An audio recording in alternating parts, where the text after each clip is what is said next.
अजीब है हवेली की कहानी, रहीश सेठ की विरासत और आने वाला गौरव।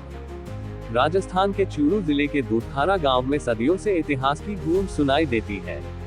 यहाँ की मिट्टी सिर्फ संघर्ष की नहीं, समृद्धि और सांस्कृतिक विरासत की भी साक्षी है। इस विरासत का अनमोल रत्न है सेठ रामेश्वर दास नाथानी की करीब 100 साल से अधिक पुरानी भव्य हवेली, जो आज भी अपनी पुरातन शोभा और कहानी के साथ खड़ी है। ये हवेली केवल ईंट पत्थर की गठरी नहीं, बल्कि उस दौर की शान, समृद्धि और कला का जीवंत उदाहरण है। रहीश सेठ रामेश्वर दास नाथानी की दूरदृष्टि ने इसे इतना अनूठा रूप दिया कि दूसरी मंजिल पर उनकी कार तक खड़ी रहती थी, एक असाधारण वास्तुशिल्प या चमत्कार जो उस समय की उन्नत इंजीनियरिंग का परिचायक था। इस हवेली की छत से पूरा गांव नजरों के सामने होता है। ऊपर से गांव की गलियां, खेत और आसपास के घर जैसे खुली किताब की तरह दिखते हैं। यह नजारा बताता है उस सेठ की दृष्टि की ऊंचाई, जिसने न सिर्फ अपनी हवेली बल्कि पूरे गांव का भविष्य भी देखा था।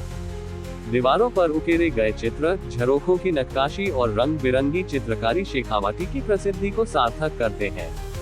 ये हवेली न केवल पुराने जमाने की समृद्धि बयां करती है, बल्कि सेठ साहब की समाज सेवा और ग्रामीण विकास की गाथा भी कहती है।